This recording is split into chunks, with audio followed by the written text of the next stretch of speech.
सादर प्रणाम। मैं हूं हिमांशु द्विवेदी और हमारी खास पेशकश चर्चा में आपका स्वागत है। आज का हमारा विषय है अन्नदाता की लड़ाई, दिल्ली पर चढ़ाई।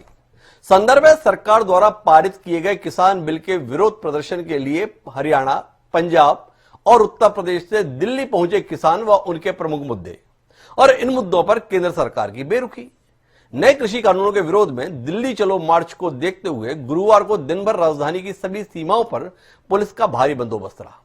दिल्ली पुलिस के अलावा अतिरिक्त सुरक्षा बलों की कई कंपनियों को लगभग सभी बॉर्डर पर तैनात किया गया। बॉर्डर सील होने की वजह से किसी भी वाहन चालक, यहां तक पैदल आने जाने वाले लोगों को बिना जांच के दिल्ली में प्रवेश नहीं दिया गया था। हालांकि पंजाब से दिल्ली की ओर चले किसानों को हरियाणा में अलग अलग जगहों पर रोक लिया गया था, लेकिन इसके बाद भी किसान जिस जोश में थे वह सारी बाधाओं को पार करते हुए आगे बढ़ते चले गए। पंजाब से निकले तमाम किसानों के जत्थे के जत्थे हरियाणा में सड़कें खोदे जाने, ट्रकों को बीच में लगाए जाने, बैरिकेड को अड़ाए जाने के बावजूद भी अपनी रफ्तार को बनाए रखने में सफल रहे। हालात ये बने कि आखिरकार हजारों की संख्या में किसान दिल्ली सीमा पर पहुंची गए।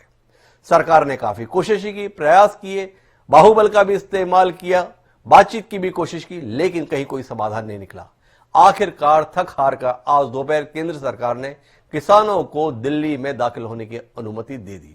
बॉर्डर खोले जा चुके हैं, लेकिन अभी भी कुछ बॉर्डर पर किसान अड़े हुए हैं, वहीं पर रुके हुए हैं।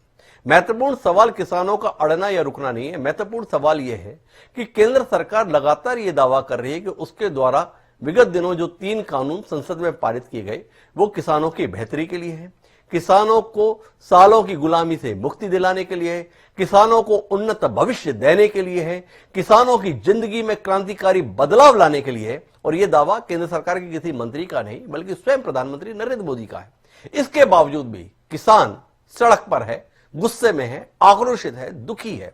उसके सवाल है जिन सवालों को उत्तर मिलने की वो प्रतीक्षा कर रहा है। और इस द्वंद्व के बीच में तमाम सरकारें भी आपस में लड़ रही हैं।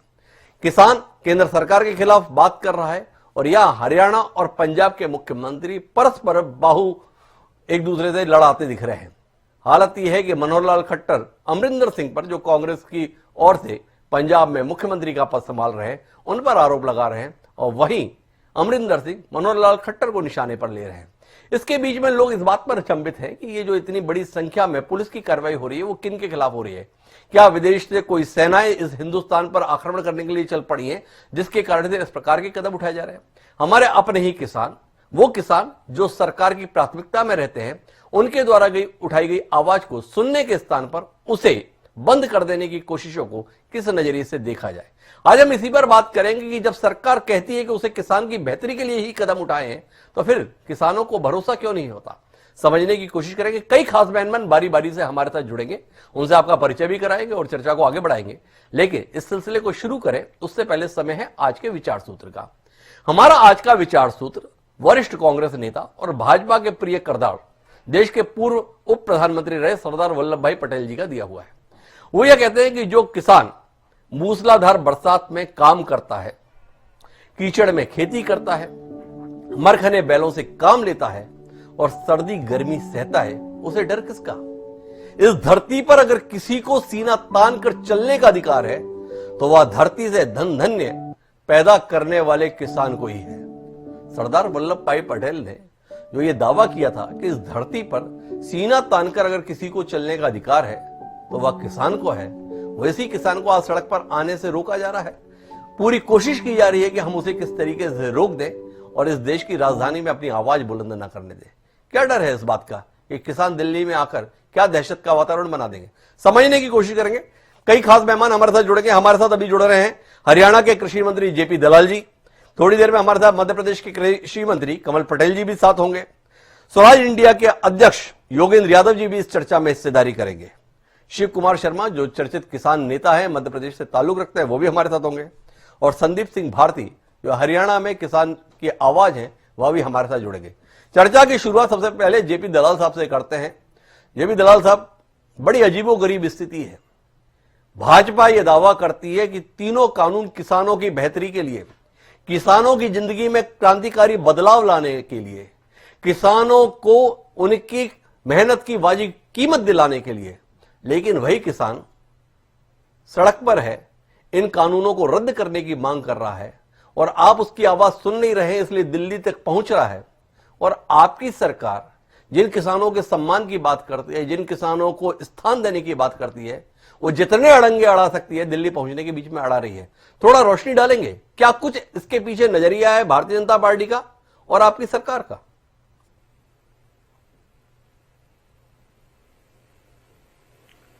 नमस्कार द्विवेदी जी।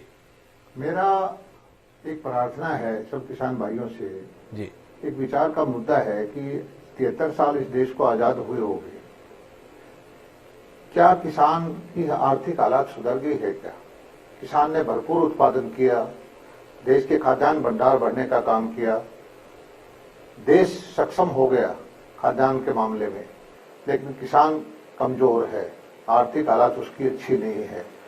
और ये भी विचार करने की बात है कि इसकी जिम्मेदार कौन है? क्या किसान ने कम मेहनत की है या सरकारें जो रही हैं उनकी नीतियां नहीं हैं? पूर्ववर्ती जितने भी सरकारें हैं, क्या हम उसी सिस्टम को ऐसे ही चलने दें या कोई ऑल्टरनेटिव सिस्टम बनाए? और हमारे प्रधानमंत्री नरेंद्र मोदी जी ने जो एक लक्ष्य रखा है कि किसान की आमदनी को दुगना करना है 2022 तक, उसकी पूर्ति के लिए कुछ न कुछ नए प्रयोग तो करने ही पड़ेंगे। और उसी दिशा में ये कदम उठाए हैं, बहुत सारे कदम उठाए हैं। सॉइल हेल्थ कार्ड बनाए, सॉइल टेस्टिंग लेबोरेटरी बनाई, फसल बीमा योजना लेके आए, यूरिया का नीम लेपन किया, मंडियों का प्रभाव बढ़ाया, फसल के रेट जो है बीमा जो फसल बोने के वक्त से पहले घोषित किए, प्रोक्योरमेंट को डबल किया गया, किसानों को सीधा पेमेंट देने की कोशिश की गई, बहुत सारी चीजें की गई। और अब जो ये नई 3 कानून आए हैं, ये हर हालत में किसान के हित के लिए हैं। इसमें यही व्यवस्था की गई है कि मंडी की जो एमएसपी है वो जारी रहेगी, मंडी पहले की तरह चलती रहेगी, जिसका दुष्प्रचार कांग्रेस ने किया कि ना मंडियां रहेंगी ना एमएसपी रहेगी। अब हरियाणा के अंदर प्रोक्योरमेंट हुई, पहले से अच्छी मंडी चली, बाजरा की 7.5 लाख मीट्रिक टन की परचेज हमने की। हमारे पड़ोस में कांग्रेस की सरकार है, उसकी एमएसपी बाजरे की 2150 है। कांग्रेस को दिखाई नहीं देता कि वहां 1200 रुपए 1300 रुपए में बाजरा बिक रहा है, पंजाब में 1200-1300 रुपए में बाजरा बिक रहा है, वो परचेज नहीं कर रहे। एमएसपी होते हुए भी वो प्रोक्योरमेंट नहीं कर रहे, बल्कि पंजाब सरकार ने एक ढकोसला किया धान और गेहूं की खरीद पर। उन्होंने कानून पास कर दिया कि एमएसपी से नीचे अगर कोई बेचेगा या खरीदेगा कोई खरीदार तो उसकी 3 साल की सजा हो जाएगी। आप मुझे एक चीज बताइए कि धान और गेहूं की मंडियों में प्रोक्योरमेंट सिर्फ 2 महीने चलती है, 2 महीने धान की, 2 महीने गेहूं की, उसके बाद मंडियों में सरकारी प्रोक्योरमेंट बंद हो जाती है जी। खुदा न खास्ता अगर 50 रुपए भाव नीचे गिर जाए गेहूं का, धान का, तो कौन खरीदेगा उसका? उसके पंजाब के किसान को अपनी ट्रॉली हरियाणा में लेके आनी पड़ेगी जी। पंजाब के किसान को बर्बाद करने का काम किया है, ये किसान हितैषी होने का ढोंग किया है। दला साहब, मेरा आपसे सवाल है कुछ बुनियादी। ये बात आप बहुत समय से कहते आ रहे हैं, लेकिन ये बताएं, केंद्र में आपकी सरकार देश की नहीं दुनिया की सबसे बड़ी पार्टी होने का आपका दावा, और किसान बात कांग्रेस की मान रहा है। थोड़ा समझाएंगे कहां चूक गई भारतीय जनता पार्टी और कहां चूक गई केंद्र की सरकार? जैसे ना आपकी बात में भरोसा, ना आपकी पार्टी की बात में भरोसा, उसे भरोसा कांग्रेस के संदर्भ में हो रहा है, क्योंकि आप ही दावा कर रहे हैं कि कांग्रेस किसानों को बहका रही है। आपको छोड़ के किसान कांग्रेस की बात में क्यों आ रहा है, समझ पाए आप? कांग्रेस का सिर्फ आप चेक कर लीजिए कि आज का आंदोलन पूरी तरह से पंजाब सरकार और पंजाब कांग्रेस द्वारा प्रायोजित था। वो अपनी नाकामियों को छिपाने के लिए, क्योंकि उन्होंने झूठे वायदे करके वोट लिए थे, कर्जा माफी का नारा दिया था, किसानों में उनकी जमीन खिसक गई थी, इसलिए किसानों को भटकाकर दिल्ली के तरफ रास्ते में उनको भेजा है। और वो कुछ कार्यकर्ता कांग्रेस के हैं उसमें, किसान भी हैं उनमें, उसमें बाकी देश में हरियाणा के अंदर कोई आंदोलन में भागीदारी नहीं थी। बाकी देश में, प्रदेश में इन आंदोलन के बाद जो चुनाव के परिणाम आए हैं, बिहार में आए हैं, उत्तर प्रदेश में आए हैं, मध्य प्रदेश में आए हैं, गुजरात में आए हैं, क्या लोकतंत्र में ये परिणाम नहीं दिखाते? इन चुनावों के बाद में लोगों को अपनी इच्छा प्रकट करने का मौका मिला है।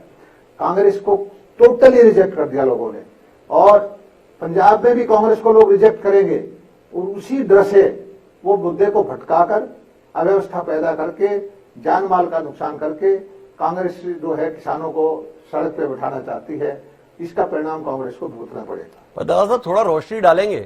कांग्रेस बहका रही है, पंजाब की सरकार बहका रही है, पर हरियाणा की सरकार इतने रोड़े क्यों अटका रही है? वो दिल्ली जा रहे थे, आप क्यों हर जगह पर ऐसा व्यवहार कर रहे हैं जैसे पंजाब से किसान नहीं आ रहे, पाकिस्तान से फौज आ रही है? लोग सवाल कर रहे हैं, सड़कें खोद दी, ट्रक बीच में लगा दिए।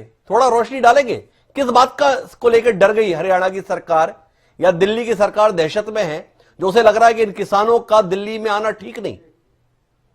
मैं दहशत को मैं एक चीज पूछना चाहता हूं पंजाब सरकार से, आप कर दिए ना एमएसपी ज्यादा दीजिए पंजाब के किसानों को, कौन रोकता है आपको जी। आप भाव दीजिए, आप 12 महीने मंडी प्रोक्योरमेंट करिए, आप अच्छी अच्छी योजनाएं किसानों के लिए लेके आइए, आपको रोकता कौन है?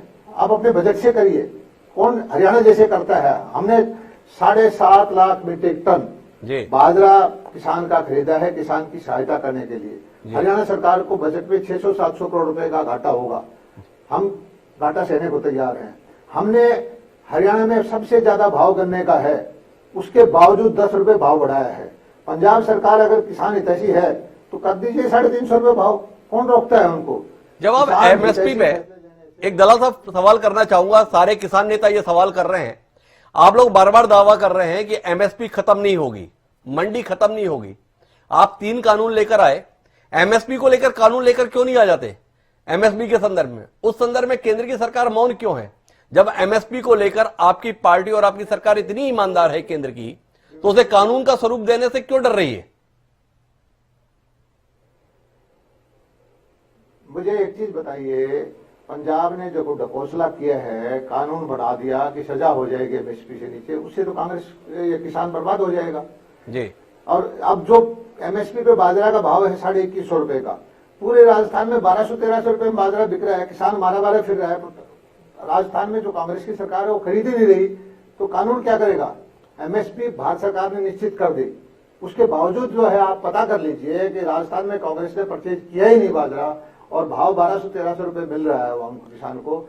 उससे अकेले कानून से क्या होगा? माननीय मंत्री जी, मेरा आपसे आखिरी सवाल है, मैं फिर से कहता हूं, आपके सारे दावे मान लिए, कांग्रेस ने तो देश को बर्बाद कर दिया, कांग्रेस ने किसानों के साथ 73 साल तक धोखा किया, कांग्रेस ने किसानों के लिए कुछ बेहतर करना नहीं चाहा, आपके सारे आरोप मान लिए, पर इतना तो बता दीजिए, जब एमएसपी को लेकर देश के प्रधानमंत्री, देश के कृषि मंत्री ये बोलते हैं कि एमएसपी खत्म नहीं होगी, तो सारे किसान नेता एक ही बात कर रहे हैं, भाई कानून बना दीजिए। कानून बनाने से सरकार पीछे क्यों हट रही है? एक सवाल। दूसरा, देश के कृषि मंत्री सम्मान्य नरेंद्र सिंह तोमर जी कहते हैं 3 दिसंबर को बात करेंगे। कौन से ज्योतिषी से मुहूर्त दिखवाया है केंद्र की सरकार ने? किसान सड़क पर उतरा हुआ है, राशन पानी लेकर दिल्ली की ओर बढ़ रहा है, लेकिन केंद्र की सरकार 1 हफ्ते बाद बात करेगी किसानों से। थोड़ा सा समझाएंगे? आप उस तंत्र का हिस्सा हैं, एक राज्य के सम्मान्य कृषि मंत्री हैं, ये 1 हफ्ते का इंतजार किस लिए कराना चाहते हैं आप इन किसानों को? इन 2 सवालों के उत्तर आपसे मिल पाएंगे हमें? केंद्रीय कृषि मंत्री जी ने पहले भी किसान नेताओं को आमंत्रित किया था, और कम से कम 20-25 किसान नेता हरियाणा के हमारे साथ, मैं अपने पार्टी के अध्यक्ष थे मेरे साथ में, और 1-1.5 घंटे जो कृषि भवन में चर्चा की थी। और हमारे जो आज के आंदोलन के जो नेता बनने के चक्कर में हैं, श्रीमान चरूड़ी जी, ये दिल्ली में गए, हमारे एक एमपी के घर में चाय पी के और उस प्रतिनिधि मंडल से अलग हो गए। मुझे ये बताइए कि हमारे कृषि मंत्री से मिलने से इन्होंने कोताही बरती और सड़क जाम करने में इनकी ज्यादा इच्छा है। इनके हाथ में कुछ नहीं है, इनको जो कांग्रेस के नेता हैं जो इशारा करते हैं इनको वही करना है। 2 बार ये राजनीति के अपना मजा चुनावी राजनीति में आ चुके हैं, और सौभाग्य से जनता ने इनको बड़ी अच्छी तरह से। बड़ा विरोधाभास है दलाल साहब, एक तरफ भारतीय जनता पार्टी कहती है कि किसानों के बीच में या देश की जनता के बीच में कांग्रेस की कोई हैसियत बची नहीं है, दूसरी तरफ इस पूरे आंदोलन के पीछे आप कांग्रेस को जिम्मेदार ठहराते हैं। लाखों किसान दिल्ली को घेरे हुए हैं, अगर कांग्रेस की यह हैसियत बची हुई है कि उसके चाहने से इतने लोग आ जाते हैं, तो फिर कांग्रेस खत्म कहां हुई है? लेकिन हमारे साथ में रणजीत रैना साहब जुड़े हैं, अध्यक्ष है राष्ट्रीय किसान संगठन। आपने रैना साहब पूरी बात सुनी होगी, हरियाणा के कृषि मंत्री दलाल साहब हमारे साथ में, उनका मानना है कि सारे फैसले किसानों के हित में हुए। देश के प्रधानमंत्री, देश के कृषि मंत्री आपको बार बार वायदा कर रहे हैं कि आपका कोई हक नहीं मारा जा रहा, फिर भी आप जो है मान नहीं रहे। क्या भय है आपको, क्या डर है जिसके कारण आपको अपने खेत में काम करने के स्थान पर सड़क पर आना ज्यादा बेहतर लग रहा है?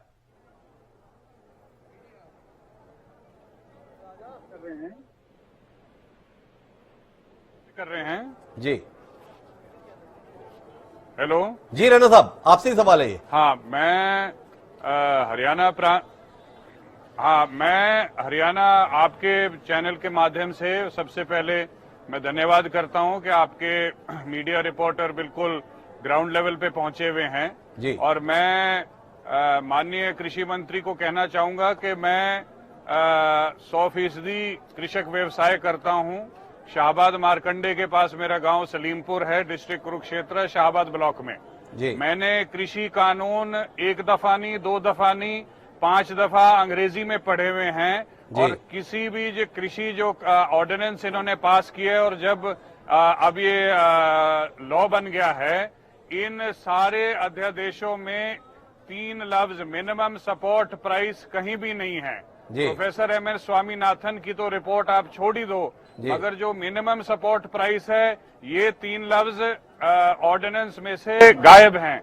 मैं आपके चैनल से माननीय प्रधानमंत्री को ये पूछना चाहता हूं कि जब पूरे हिंदुस्तान में, पूरे दुनिया में महामारी का प्रकोप है, तो इस दौरान में आपको क्या जरूरत थी कि ये अध्यादेश लाने के लिए? आज भी दिल्ली में और हिंदुस्तान में और पूरी दुनिया में महामारी है, अभी तक वैक्सीन नहीं आई हुई है और लाखों किसान सड़कों पे हैं, लाखों किसान पागल नहीं हैं। वो अपनी जान माल, अपना लाइवलीहुड को नुकसान देखते हुए, अपनी जान माल की परवाह ना करते हुए, जो अन्नदाता है, अन्नदाता या किसान को कहते हैं या भगवान को कहते हैं, तो अन्नदाता लाखों की तादाद पे हिंदुस्तान की सड़कों पे आया हुआ है। इससे और शर्म की क्या बात होगी माननीय प्रधानमंत्री का? मैं तो ये कहूंगा कि prime minister of India should resign with immediate effect और ये 3 अध्यादेश जो हैं वापस लिए जाएं। एक और प्रावधान है अध्यादेशों में कि अगर कोई प्राइवेट ट्रेडर किसान से फसल लेता है, क्यों प्राइवेट ट्रेडर का मतलब है जिसके पास आधार कार्ड हो, और किसान से अगर उसने मुकर कर दिया है कि मैं 1 लाख या 2 लाख में फसल लूंगा और फिर वो किसान को पेमेंट नहीं करता, तो किसान के पास कोर्ट में जाने का प्रावधान नहीं है। सिर्फ और सिर्फ एसडीएम के पास वो अपनी गुहार लगा सकता है। अब हम किसान हैं, हम अपनी खेती करेंगे या एसडीएम के दफ्तर के आगे बैठेंगे जो साधारण किसान है? एसडीएम का जो रीडर है वो चपड़ासी है, बेचारे 2, 4, 5 एकड़ के जो किसान हैं उनको रास्ता नहीं देंगे। तो ये कौन सी उल जलूल बात कर रहे हैं कि भाई इनके किसानों के फायदे के लिए है? ये तो जैसे कहते हैं मुंगेरी लाल के हसीन सपने अपने दफ्तरों में बैठ रहे हैं, नीचे ग्राउंड लेवल पे क्रांति स्टार्ट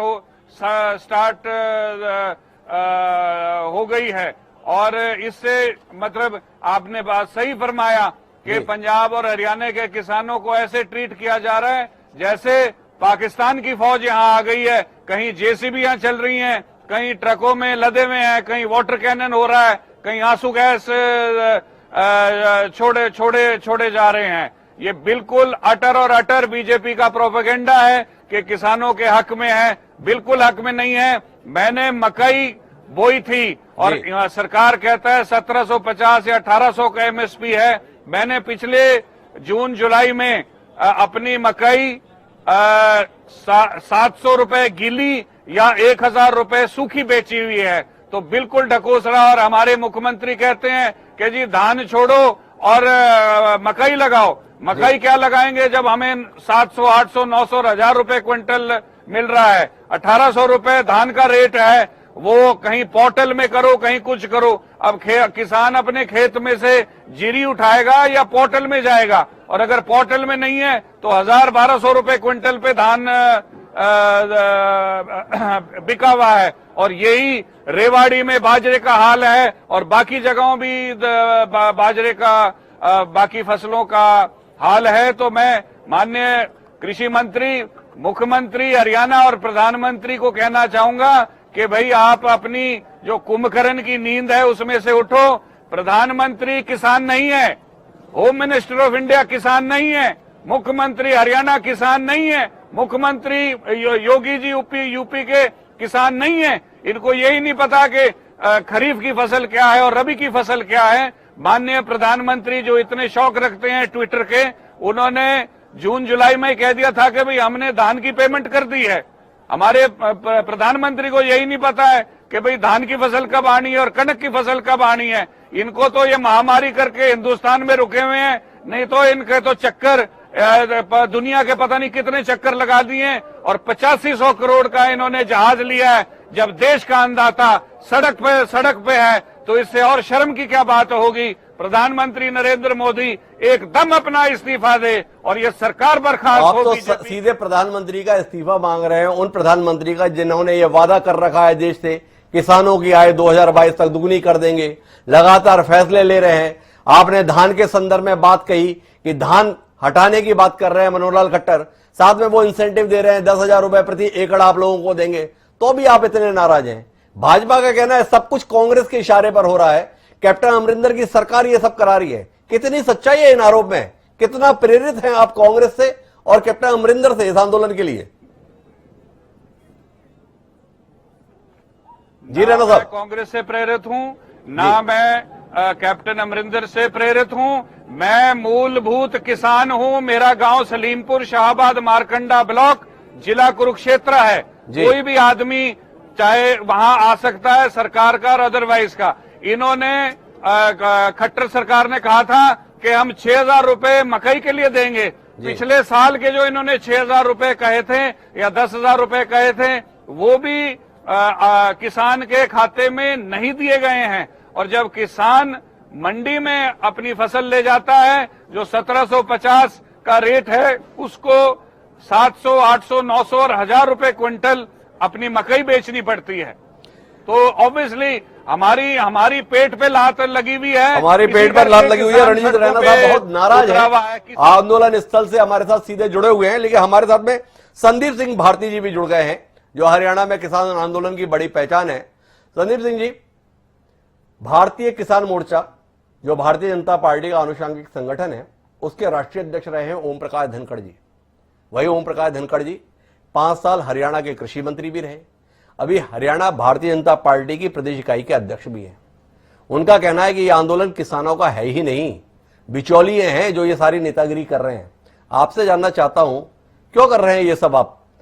केंद्र की सरकार इतना बढ़िया कानून लेकर आई, 3-3 कानून लेकर आई, देश के प्रधानमंत्री, देश के कृषि मंत्री बता रहे हैं किसान जो 73 साल से घुट घुट कर देश में रह रहा था, अब खुली हवा में सांसें लेगा, मंडी के कब्जे से बाहर निकलेगा, पूरे देश में जहां जाएगा वहां अपनी फसल बेच पाएगा। छोटे छोटे किसान सामूहिक रूप से कॉर्पोरेट फार्मिंग करेंगे, बढ़िया दाम मिलेगा, फसल जितनी चाहो उतनी इकट्ठी करके रखो, जमाखोरी के तहत कोई इंस्पेक्टर राज नहीं रहेगा। इतने अच्छे प्रावधान होने का दावा केंद्र की सरकार करती है, आप लोग है कि मानते नहीं? जबरिया में खेती किसानी छोड़कर सड़क पर आ गए, क्यों कर रहे हैं आप ये सब? क्या मजा आ रहा है इसमें आपको?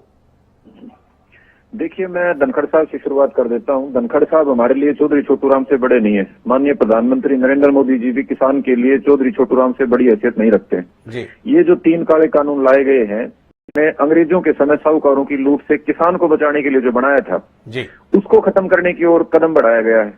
तो हम ये किसी भी हालत में धनखड़ साहब यदि ये कह दें कि चौधरी छोटूराम से ज्यादा बुद्धि इनके भीतर है या चौधरी छोटूराम से ज्यादा भलाई किसान का सोच सकते हैं, तो हम माने। अगर धनखड़ साहब अपने आप को चौधरी छोटूराम से बड़ा नेता मानते हैं, तभी तो हम मानेंगे ना कि चौधरी छोटूराम के कानून को रद्द करके कोई अच्छा काम करने वाले। जहां तक बात इनकी कांग्रेस के, मैं इन एक्ट से बात करूंगा बाद में जी। सबसे पहले तो इनको ये बता दूं कि अगर ये सोचते हैं कि हर विपक्षी मतलब हर आंदोलन को जो इनके विरोध में होता है उसको कांग्रेसी बताने से इनका काम चल जाएगा, तो ऐसा नहीं चलने वाला है। अभी हरियाणा प्रदेश ने 10 सांसद इनको जिता के दिए हैं, 10 सांसद इनके हैं और इनकी सरकार है। उसके बाद भी यदि कांग्रेस आम किसान को बहका पाती है तो इनकी नाकामी है, ये कांग्रेस पे नहीं थोप सकते हैं। और ऐतिहासिक एक इनका काम है भारतीय जनता पार्टी के हमारे साथियों का, ये अतीत में जीते हैं, ये आज वर्तमान में 6.5 साल से राज कर रहे हैं। इनको ऊपर नीचे केंद्र प्रदेश में सरकार इनको मौका मिला हुआ, उस पर नहीं बात करेंगे। ये एक्साइज इन पे बात करेंगे। नेहरू जी ने कर दिया कश्मीर की समस्या, नेहरू जी की। अब ये किसान के लिए भी कांग्रेस को जिम्मेदार बताने लग गए कि 70 साल में क्या करा। आपको 6.5 साल में आपने वादा किया था आमदनी दोगुनी करेंगे। मैं आंकड़े समेत बता देता हूं जी। किसान को 60 से 70 हजार रुपए कर्जा था जिस समय भाजपा की सरकार 2014 में आई थी केंद्र में, प्रदेश में। जी। आज वो कर्जा कम से कम 2 लाख रुपए प्रति एकड़ हो चुका है। ये आमदनी दुगनी करने की बात करके सत्ता में आए थे, आज इन्होंने कर्जा 4 गुना कर दिया है। तो ये झूठे दावे करके और हर बात पे किसी दूसरे विपक्षी को बता के, अब ये जेएनयू का मामला था, कहीं कोई आंदोलन था पाकिस्तान से प्रेरित, आईएसआई से प्रेरित। हम जो किसान हैं, यदि हम ही देशभक्त नहीं है तो इस देश में देशभक्त है कौन? सीमा पे कुर्बान होने के लिए किसान अपने बेटे देता है, उसके बाद भी किसान को देशभक्ति का सर्टिफिकेट किससे चाहिए? जिनके बेटे पोते रिश्तेदार तक कभी देश की फौज में भर्ती नहीं हुए। यदि देश का पेट भरने के बाद भी किसान को देशभक्ति के सर्टिफिकेट ओम प्रकाश धनखड़ जी से या किसी भाजपा के नेता से लेने पड़ते हैं, तो मैं समझता हूं ये इस देश का दुर्भाग्य है। इस देश का दुर्भाग्य है कि सारे देश का पेट भरने वाला देशभक्ति का सर्टिफिकेट इनसे लेता है। तो मैं बड़े ससम्मान कहना चाहता हूं हमारे भारतीय जनता पार्टी के साथियों को कि ये जो तानाशाही का रवैया है, इसमें देश का भी और पार्टी का भी, भारतीय जनता पार्टी का भी भला नहीं होने वाला है। ये भारतीय जनता पार्टी को देश के किसान और मजदूर से कट ऑफ करने का काम कर देगा। जिस तरीके का रवैया इन्होंने जिस तरीके का रवैया इन्होंने अपनाया, उससे भारतीय जनता पार्टी को किसान और मजदूर दोनों से काट देगा, ये कहना है संदीप सिंह जी का। हमारे साथ मध्य प्रदेश के कृषि मंत्री, जो किसान नेता भी हैं, खुद खेती किसानी में गहरी दिलचस्पी रखते हैं, कमल पटेल साहब, वो भी हमारे साथ जुड़ गए हैं। कमल पटेल जी शुरू से बड़े पैरोकार रहे इन तीनों कानूनों के संदर्भ में। आप भोपाल में बैठकर कमल पटेल जी इन कानूनों को वाहवाही करते रहे और देश भर से किसान चलकर दिल्ली पहुंच गए इन कानूनों को काला कानून बताते हुए। कहां चूक गए आप किसानों को समझाने में? नीयत अगर आपकी अच्छी थी तो प्रक्रिया क्या गलत हो गई जिससे किसानों को समझ में नहीं आया आपकी नीति और नीयत, और लोगों को संदेह हो गया, लोग अपनी खेती किसानी छोड़कर दिल्ली तक आ धमके? क्या कहेंगे कमल पटेल जी इस संदर्भ में?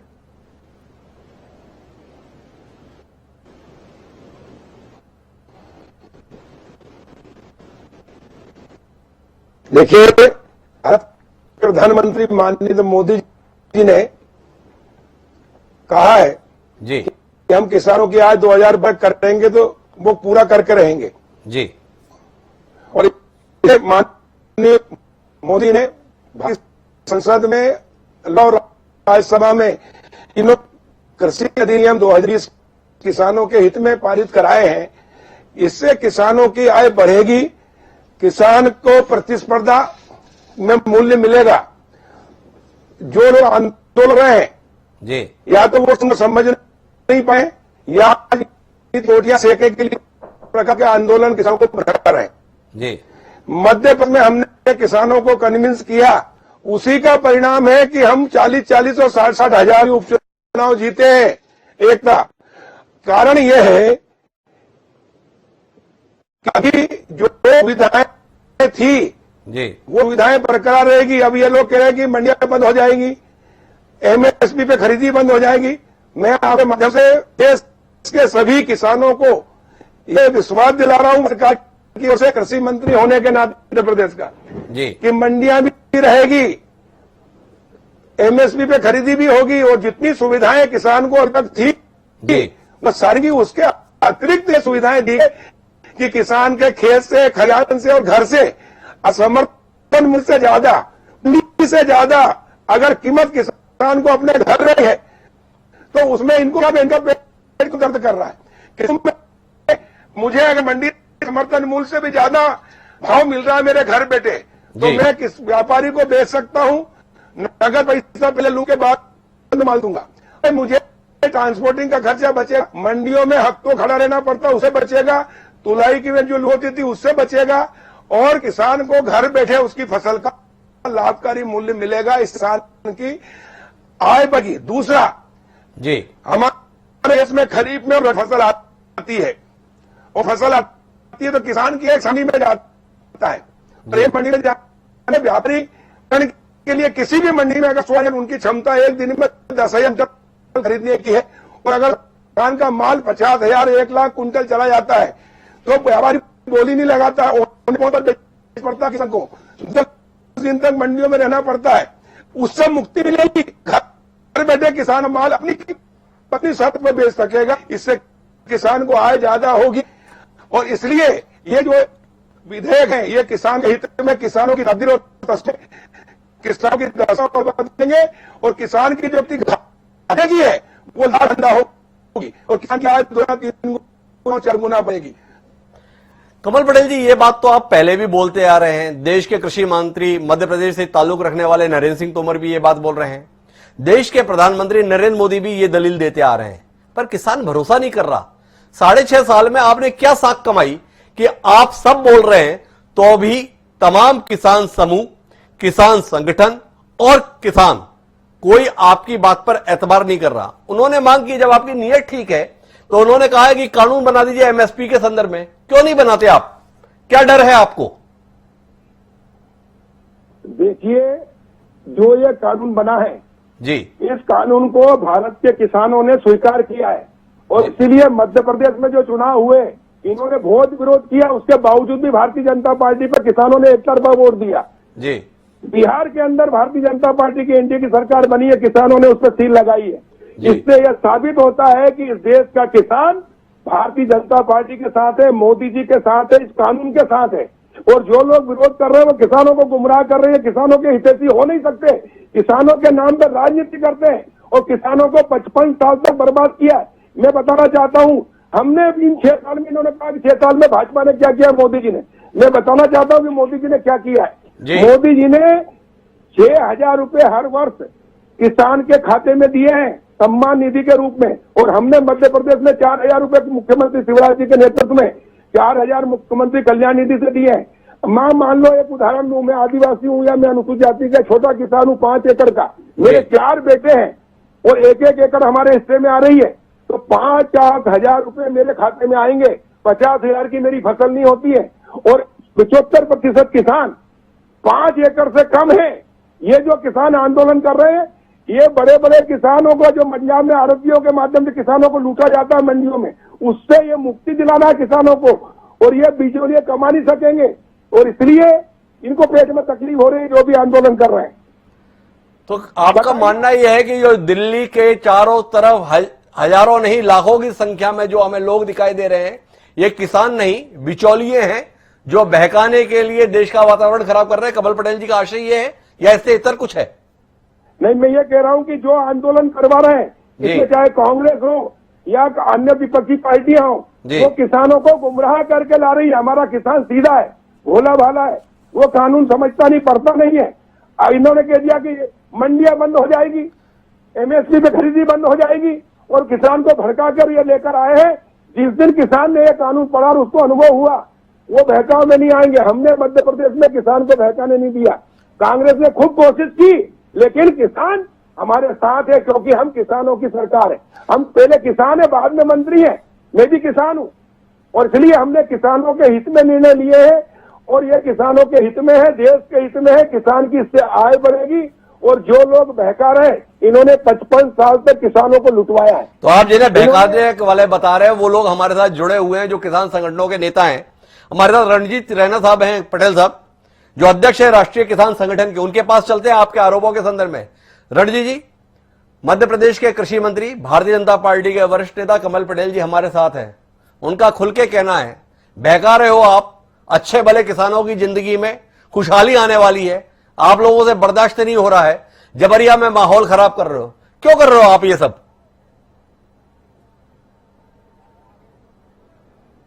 मैं माननीय कृषि मंत्री को मध्य प्रदेश के जी, वो चुने हुए विधायक हैं और मंत्री हैं जी, तो मैं उनको नमन करता हूं और ये कहना चाहता हूं कि ना हम बिचौलिए हैं और ना हम कांग्रेस के पिठलग्गू हैं।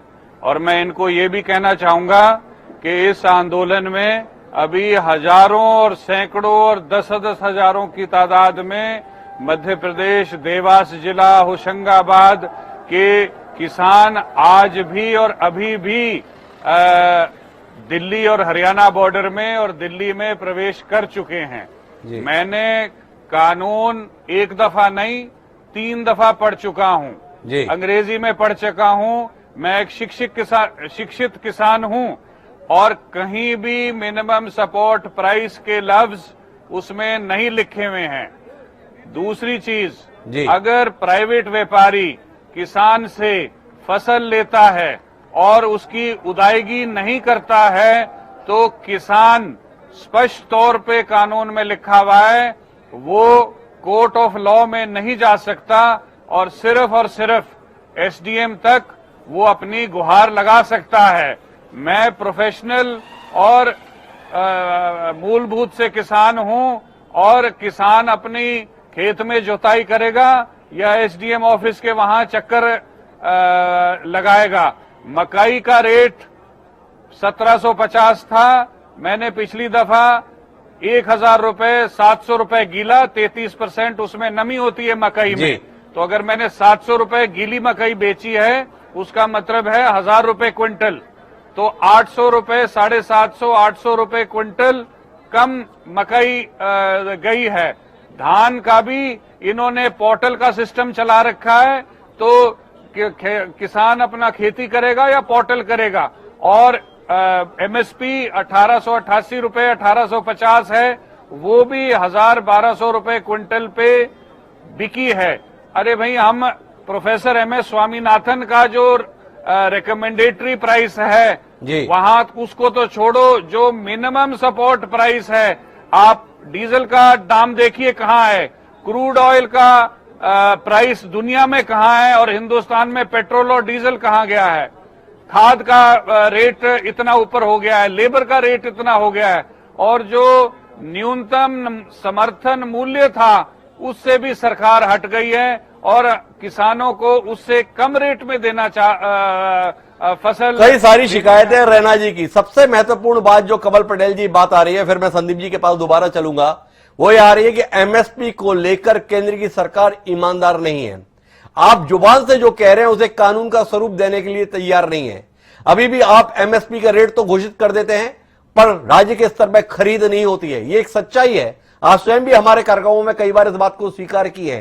किसान मांग कर रहा है, अगर आप इतना ही किसानों के प्रति सरोकार रखते हैं, किसानों की इतनी ही चिंता करते हैं, 73 साल की भूलों को सुधारना चाहते हैं, किसानों की जिंदगी में सुनहरे दिन लाना चाहते हैं, तो जैसे ये 3 कानून लाए हैं, एमएसपी की अनिवार्यता का कानून क्यों नहीं बना देते? ये इन किसानों का सवाल है। चाहे आप इन्हें बिचौलिया करार दे दें, चाहे इन्हें बहकाए हुए नेता करार दें, लेकिन इस सवाल को तो जायज मानते होंगे ना कमल पटेल, जो मूलतः किसान है, नेता और कृषि मंत्री बाद में है। क्या इस आवश्यकता से, इस जरूरत से इनकार करेंगे कमल पटेल कि एमएसपी एक कानून के तौर पर बनेगी तो किसानों की जिंदगी बदल जाएगी? द्विवेदी जी, मैं आपकी बात से पूरी तरह से सहमत हूं कि समर्थन मूल्य जो घोषित करती है सरकार जी, उसके नीचे मंडी में माल नहीं बिकना चाहिए जी, और उसी के लिए ये व्यवस्था की जा रही है कानूनों में संशोधन कि उसके ऊपर भी बिके। मैं एक उदाहरण देना चाहता हूं, मेरे किसान जो साथी हैं, ये संगठन के अध्यक्ष नेता, मैं भी इनको नमन करता हूं, ये भी हमारे भाई हैं जी। अभी मध्य प्रदेश में कमलनाथ जी मुख्यमंत्री थे जी। उस समय चना, सरसों और मसूर भारत सरकार नेफेड के माध्यम से खरीदी करती, कृषि विभाग एजेंसी था जी। कांग्रेस की सरकार ने, कमलनाथ जी ने छिंदवाड़ा में प्रति हेक्टर 19 कुंटल खरीदने का निर्णय लिया सरकार ने, और पूरे प्रदेश में 15 कुंटल। मेरे पास जब फाइल आई, मैंने कहा कि छिंदवाड़ा में क्यों, पूरे प्रदेश में क्यों नहीं, और इसलिए मैंने 20 कुंटल माननीय मुख्यमंत्री जी से अनुमोदन कराकर पूरे प्रदेश में खरीदा प्रति हेक्टर।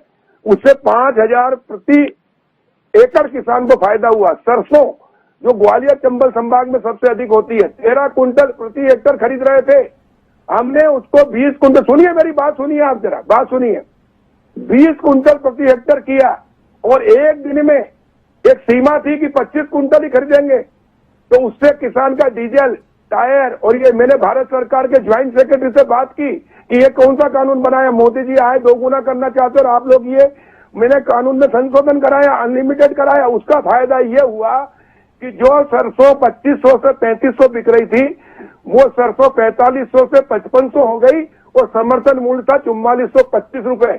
हजारों करोड़ किसानों को हमने ज्यादा दिला है एक नीति परिवर्तन करने से। ये है किसान का बेटा अगर मंत्री बनता है तो कितना का परिवर्तन करा सकता है।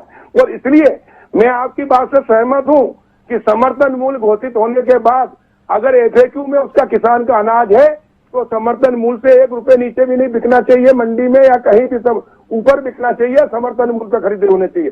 उसके लिए हमारी सरकार सिर्फ संकल्पित है, आने वाले समय में इसमें भी कानून हम बनाएंगे। लेकिन अभी किसान को औने पौने भाव पर खरीफ और रबी में जब फसल आती है उस समय बिकता है, उससे मुक्ति दिलाने के लिए, क्योंकि मांग अगर अधिक है, पूर्ति कम है तो भाव बढ़ेंगे, मांग कम है पूर्ति ज्यादा है तो भाव घटेंगे। जब किसान के पास खेत में फसल आती है उस समय मंडी में जाती है तो मांग कम हो जाती, पूर्ति ज्यादा होती, व्यापारी कम होते हैं, और इसलिए हमने पैन कार्ड धारियों को भी खरीदी करने का अनुमति दी है। किसान के खेत से, खलिहान से, घर से खरीदी। अब हजारों नहीं, लाखों नहीं, लाखों लोग खरीदार होंगे, और जब खरीदार ज्यादा होंगे तो किसान को प्रतिस्पर्धा मिलेगी और रेट मिलेंगे। और इसमें, इस कानून में कौन सी गड़बड़ी है? दूसरा, मैं किसान हूं, मेरा माल मैं मेहनत करता हूं, लेकिन बोली लगाने वाले मंडी में दूसरे होते हैं। लेकिन अब इस कानून के बाद मेरा माल अच्छा है, कोई भी पैन कार्ड धारी खरीदने आता है, मैं कहूंगा कि गेहूं का भाव 1975 है समर्थन मूल्य, लेकिन मेरा गेहूं अच्छा है, मैं 2500 में बेचूंगा, लेना हो तो ले, नहीं तो आगे बढ़ो। और अगर वो 2500 में खरीदने को तैयार है तो कहूंगा पहले पैसे दो, उसके बाद में माल डिलीवर करूंगा। इसलिए पैसे गायब होने की कोई जरूरत नहीं है। किसान अपनी मर्जी से अब माल बेच सकेगा, घर से, खलिहान से, कैसे अपनी किसान को अपनी फसल का वास्तविक मालिक बनाया है इस कानून ने, यह दावा है कमल पटेल जी का। अब संदीप जी, आपसे जानना है, आप अपनी फसल को जब चाहें, जहां चाहें, जैसे चाहे बेच सकते हैं, सरकार ने ऐसे हालात बना दिए, आपको रास नहीं आ रही है स्वतंत्रता, क्यों परेशान है फिर आप? यही कमल पटेल जी का सवाल है, आप अपनी शंकाएं साझा करें। भाजपा के पास बहुत बड़ा आईटी सेल और प्रचार तंत्र है। ये सोचते हैं कि जैसे हमारे बुजुर्ग बहकावे में आ जाया करते थे, आज की पीढ़ी हमारी बहकावे में आ जाएगी। पहले मैं इनको बता दूं, मंत्री जी का बड़ा सम्मान करते हुए, कि एमएसपी जो है ना, मिनिमम सपोर्ट प्राइस है, मैक्सिमम सपोर्ट प्राइस नहीं है। यदि कोई इससे ज्यादा भाव पे खरीदता है तो कोई उसको व्यवस्था, कोई कानून उसको रोकने वाला नहीं है जी। यदि आप न्यूनतम समर्थन मूल्य का एक गारंटी एक्ट देके किसान का, मान लीजिए गेहूं का आपने 1975 दिया एमएसपी एक्ट और गारंटी के तहत, उसको 3000 आप खरीदवाना चाहते हैं तो ये एक्ट रोकता नहीं है। ये बनाया ही इसलिए गया था कि मिनिमम बार हो जाएगा, इससे नीचे किसान की फसल नहीं बिकेगी। तो जानबूझ के ये कहना कि इससे ऊपर बिकवा देंगे, तो बिकवा दीजिए ना मंत्री जी, ये कानून रोकता थोड़ा ही आपको। ये किसान जो चाहता है, मैं आपको बताना चाहता हूं, पहली चाहता है अपनी फसल बिकने की गारंटी। इस आजाद हिंदुस्तान में किसान को तसल्ली नहीं है कि उसकी फसल समय से बिकेगी या नहीं बिकेगी। तो पहले तो आप है ना, हर फसल की सरकारी खरीद की गारंटी क्यों नहीं देते? सरकार के पास तंत्र की कमी नहीं, व्यवस्था की कमी नहीं, मंडियों की कमी नहीं, आप हर फसल की सरकारी खरीद की गारंटी क्यों नहीं देते? और गारंटी किस रेट पे?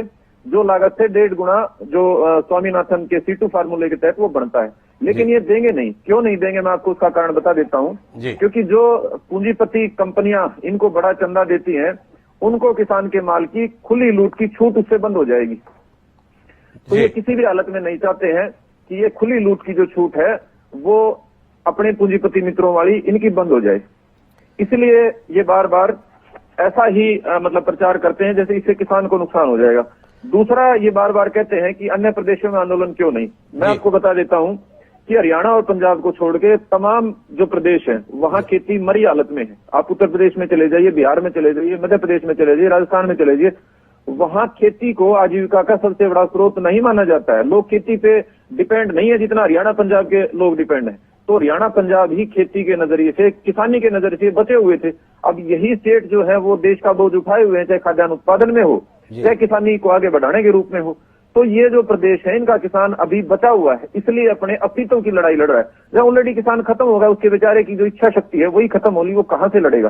तीसरा, इनकी जो बात है, मैं आपको जो सामने दिखाई दे रही है, किसान सड़क पे है, मरने मारने के लिए संघर्ष में है, और इनके मंत्री महोदय के पास 3 दिसंबर तक मिलने का समय नहीं है। आप इससे बड़ा आश्चर्य इस लोकतांत्रिक प्रक्रिया में क्या मानेंगे कि एक तरफ तो ये कह रहे हैं हम किसानों की सुध ले रहे हैं, चिंता कर रहे हैं, दूसरी तरफ इनके पास मिलने का समय नहीं है। देश का प्रधानमंत्री जो किसानों द्वारा चुना गया है, यदि उसको भी मैं सड़क पे आना पड़े किसान को संतुष्ट करने के लिए तो आना चाहिए, लेकिन इनके मंत्रियों के पास भी समय नहीं है। ये बताता है कि ये किसान के लिए कितने संवेदनशील है।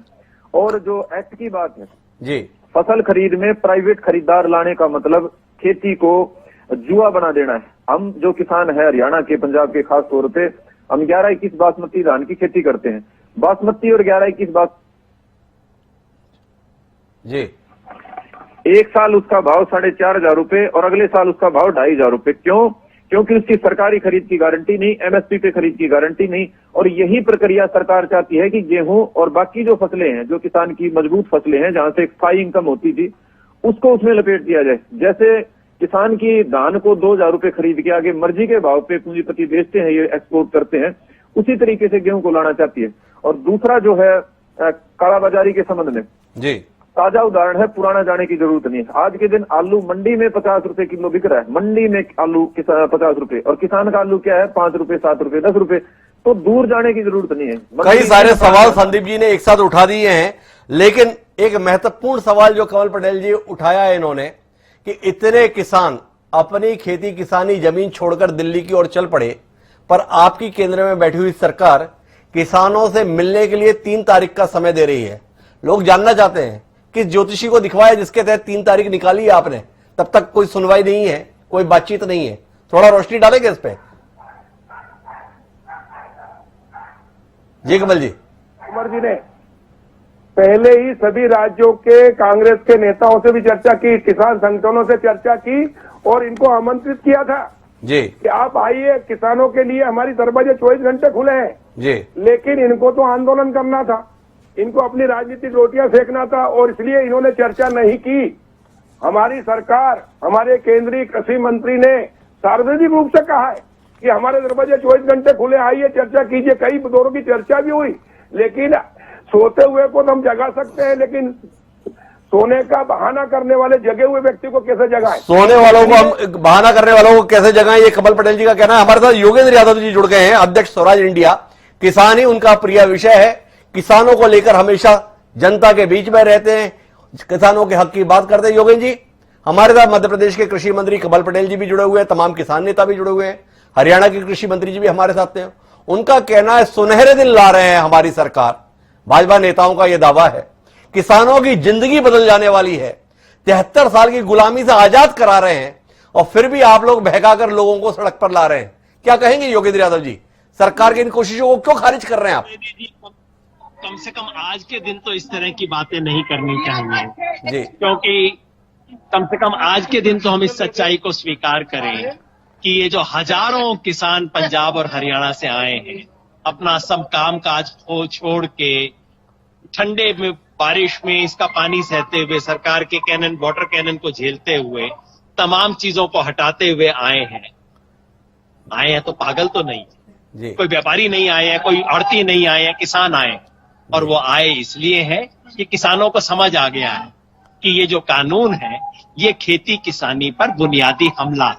जी अगर ये कानून इतने ही शानदार थे किसानों के लिए, तो मेरा साधारण सा सवाल है कि क्यों नहीं इस देश के किसी एक भी किसान संगठन से इसके बारे में राय की गई? क्या आज तक किसी एक भी किसान संगठन ने इन कानूनों की मांग की थी? क्या किसी एक भी किसान संगठन से राय की गई? क्या इस देश का एक भी किसान संगठन जिसके पास कोई जन समर्थन हो वो इन 3 कानूनों का समर्थन करता है?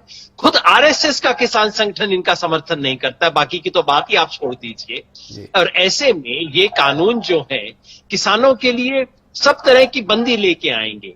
मंडी बंद, एमएसपी बंद, बाद में राशन बंद, किसान की किस्मत कॉन्ट्रैक्ट में बंद, जो जमाखोरी के ऊपर रोक टोक थी वो बंद, किसान की सस्ती बिजली बंद, और अब पराली के चक्कर में किसान खुद बंद। ऐसी बंदी करने वाले किसान, ऐसे कानून के खिलाफ किसान खड़ा हुआ है, तो सरकार बंद कर रही है और किसान खोल रहा।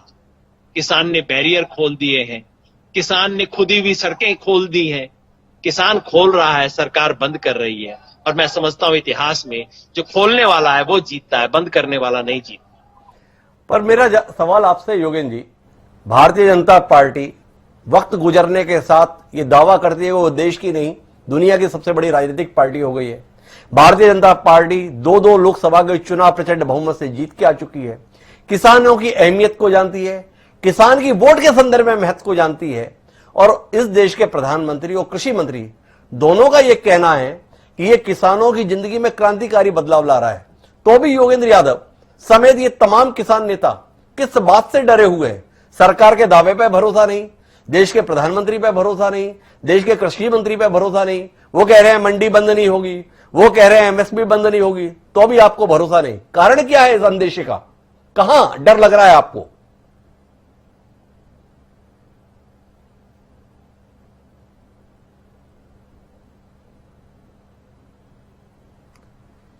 योगेंद्र जी का संपर्क हमसे टूट गया है, लेकिन कमल पटेल जी के पास में योगेंद्र यादव जी के उठाए गए सवालों के कुछ जवाब हो सकते हैं।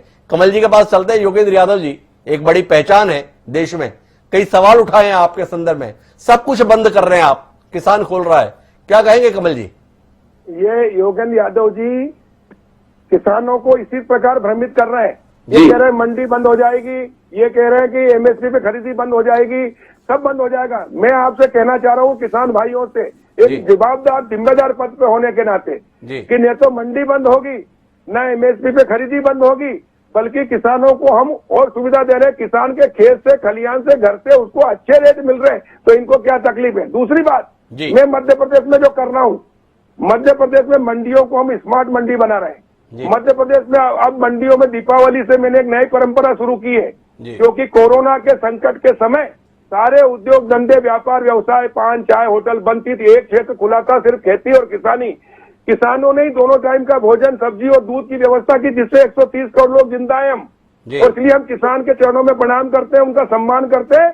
किसान जब मंडी में आएगा, हमारे यहाँ शुरू हो गया है कि उसको हम हाथ जोड़ के खड़े रहकर तिलक का, चंदन का तिलक करते हैं। आइए किसान अन्नदाता जीवनदाता, आपका स्वागत है। उनको इलेक्ट्रॉनिक कांटे पे तोल करते हैं। हम मंडियों में उनके लिए पेट्रोल पंप की व्यवस्था कर रहे हैं। हम मंडियों में ही उनके लिए खाद, बीज और दवाई अच्छी गुणवत्ता का और सस्ता, बिचौलियों से जो ज्यादा रेट में बाजार में मिलता है, नकली मिलता है, उससे मुक्ति दिलाने वाले हैं। किसान के लिए warehouse, cold storage, food processing plant की व्यवस्था कर रहे हैं। आजादी के 73 साल तक कांग्रेस के शासन 55 साल बाद गुलाम बना कर रखा था किसानों को। ये भारत के पहले प्रधानमंत्री है मोदी जी, जिन्होंने किसानों को आजादी दिलाई है। 24 अप्रैल 2020 को प्रधानमंत्री स्वामित्व योजना के माध्यम से गांव हमारे आबादी में बसते हैं। आबादी का मालिकाना हक हमारे पुरखे लेते आए हजारों वर्षों से, लेकिन किसान के पास दस्तावेज नहीं था। अब हमारी प्रॉपर्टी का दस्तावेज होगा, मकान की कीमत होगी, और उससे किसानों को बैंक से ऋण मिलेगा। वेयर हाउस के लिए, कोल्ड स्टोरेज के लिए, फूड प्रोसेसिंग प्लांट के लिए। हम 4 रुपए किलो का आलू बेचते हैं और व्यापारी आलू की चिप्स 300 रुपए में बेचता है। अब किसान का बेटा खेती भी करेगा, व्यापार भी करेगा, उद्योग भी लगाएगा, फूड प्रोसेसिंग भी करेगा, निर्यात भी करेगा। जो बिचौलिए कमाते थे वो अब किसान कमाएगा, और किसान मजबूत होगा तो देश मजबूत होगा। किसान आत्मनिर्भर होगा तो देश आत्मनिर्भर होगा। इसलिए हम किसान को और देश को आत्मनिर्भर बनाना चाहते हैं, और जो लोग इसका विरोध कर रहे हैं वो देश को और किसान को आत्मनिर्भर नहीं होने देना चाहते हैं। 73 साल तक नहीं हुआ, 73 साल में जो काम नहीं हुआ वो मोदी जी ने किया है। और इसलिए मैं हमेशा कहता हूं कि देश आजाद हुआ 15 अगस्त 47 को, लेकिन गांव को और किसान को और गरीब को आजादी दिलाई मोदी जी ने 24 अप्रैल 2020 को। 2024 तक संपूर्ण भारत के गांव का एक एक मजदूर से लेकर किसान तक का प्रॉपर्टी का मालिकाना हक देंगे, और उससे वो सब्सिडी जो अभी तक उद्योगपति लेते थे अब किसानों को मिलेगी। किसानों को मिलेगी। कुल मिलाकर रैना साहब, आप सुन पा रहे हैं, कमल पटेल मध्य प्रदेश सरकार के कृषि मंत्री, भारतीय जनता पार्टी के वरिष्ठ नेता, इस फैसले के संदर्भ में टस से मस होने के लिए तैयार नहीं है। उनका मानना है किसानों की जिंदगी में खुशहाल बदलाव इन कानूनों से आएगा। दृढ़ता साफ दिख रही है। क्या करेंगे अब आप? सवाल इस बात का है। दिल्ली पहुंच गए, बता दिया हम तैयार हैं, हम इस कानून के साथ नहीं हैं, इतने से रुक जाएंगे या आगे की रणनीति क्या प्रतीक्षा करे देश आपके अगले कदम के संदर्भ में? मैं माननीय कृषि मंत्री के माध्यम से और भारतवर्ष के माननीय प्रधानमंत्री को एक छोटी सी बात, मैं एक छोटा सा किसान हूं, कहना चाहता हूं कि जब भारतवर्ष में महामारी हुई जी, तो पंजाब के किसानों ने, हिंदुस्तान के किसानों ने, गुरुद्वारों ने, सारों ने लंगर चला दिए। जी, किसान अपने खेत में महामारी के बावजूद फल, फ्रूट, दूध, सब्जी, धान, कनक शहरों में उसने पहुंचाया। और जब ऑर्डिनेंस लाया जाता है तो ऑर्डिनेंस एक्स्ट्रा ऑर्डिनरी सर्कमस्टांसेस के तहत लाया जाता है। जी, जैसे देश में गृह युद्ध हो, युद्ध हो, महामारी हो, फैमिन हो, क्या हो, जी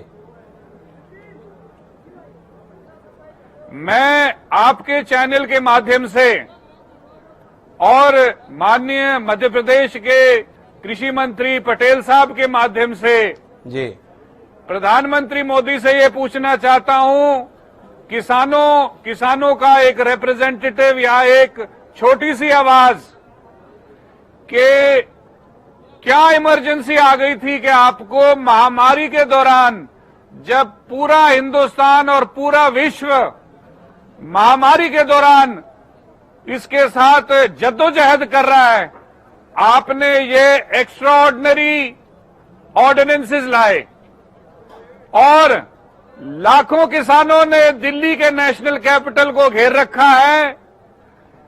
ठंड पड़ रही है, दिल्ली और हरियाणा, पंजाब में, मध्य प्रदेश, केरल, यूपी, बिहार से ज्यादा ठंड पड़ती है। हम भी बड़े बड़े स्वेटर पहन के, कंबल पहन के सड़कों पे हैं और इस करके लोगों को, जो किसान लोग हैं, उनको भी कोरोना हो सकता है।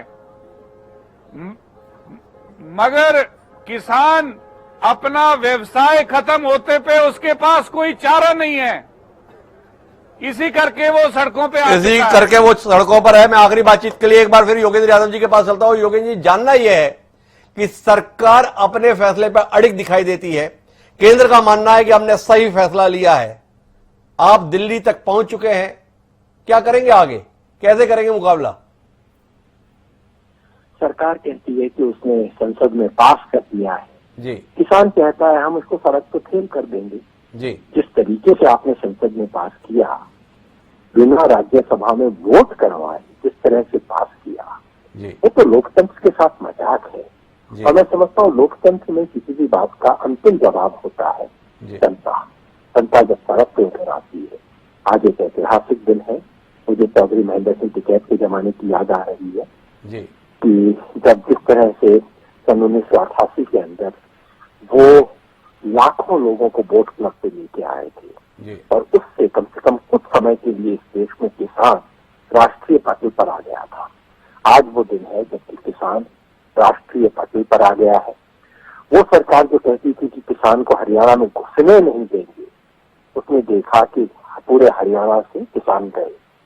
वो दिल्ली की पुलिस जो कहती थी कि दिल्ली छूने नहीं देंगे, दिल्ली में घुसने नहीं देंगे, वही दिल्ली पुलिस अब कह रही है कि आप आ जाइए, हमने सब रास्ते साफ कर दिए, हम आपके लिए मैदान बना के रखते हैं। लोकतंत्र में ऐसे दिन बहुत कम आते हैं।